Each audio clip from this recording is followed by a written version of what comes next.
साताऱ्याचे खासदार आणि छत्रपती शिवाजी महाराजांचे वंशज उदयनराजे भोसलेंनीही रायगडावर आज भाषण केले। यावेळी त्यांनी थेट अमित शहांसमोर बोलताना शिवाजी महाराजांसह युगपुरुषांचा वारंवार होणारा अवमान थांबवण्याच्या दृष्टीने अजामीनपात्र कायदा तयार करावा या मागणीचा पुनरुच्चार केलाय।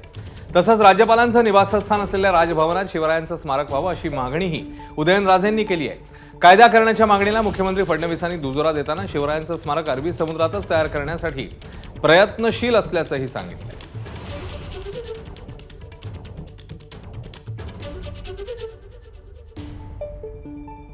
महाराजांच्या बाबतीत, जिजाऊंच्या बाबतीत आणि संभाजी महाराजांच्या बाबतीत एक कायदा करण्यात यावा, तो सुद्धा कॉग्निझेबल, नॉन बेलेबल आणि किमान 10 वर्ष त्याला बेल मिळाली नाही पाहिजे। छत्रपती शिवाजी महाराजांचा संपूर्ण शासन मान्य असा इतिहास शासनाने प्रकाशित करावा, जेणेकरून कुठल्या प्रकारचा भेदभाव होता कामा नये, कुठल्या प्रकारचं तेढ निर्माण होऊ नये। आमच्या उदयन महाराजांनी काही मागण्या देखील या ठिकाणी केलेल्या आहेत की महापुरुषांचा अपमान, छत्रपतींचा अपमान करणाऱ्याला तर टकमक टोकावरूनच लोटून दिलं पाहिजे।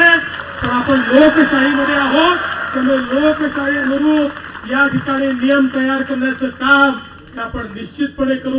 मी देवेंद्रजींशी कानावर घातलंय आणि एक मागणी आहे की ज्या छत्रपती शिवाजी महाराजांचं केंद्रात तर झालंच पाहिजे, पण महाराष्ट्रात देखील आज गव्हर्नर हाऊसच्या ठिकाणी जवळपास 48 एकर जागा आहे अरबी समुद्राला लागून, त्या ठिकाणी व्हावं असं अनेकांची मागणी आहे। अरबी समुद्रातलं जे स्मारक आहे ते सुप्रीम कोर्टात अडकलं, पण आता सुप्रीम कोर्टाने ते हायकोर्टाला पाठवलंय।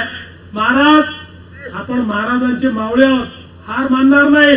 हायकोर्टामध्ये लढून ते स्मारक आम्ही त्या ठिकाणी मोकळं करून घेऊ आणि कुठल्याही परिस्थितीमध्ये छत्रपती शिवरायांचे स्मारक झालं पाहिजे, हा प्रयत्न आपला असेल। एबीपी माझा, उघडा डोळे बघा नीट।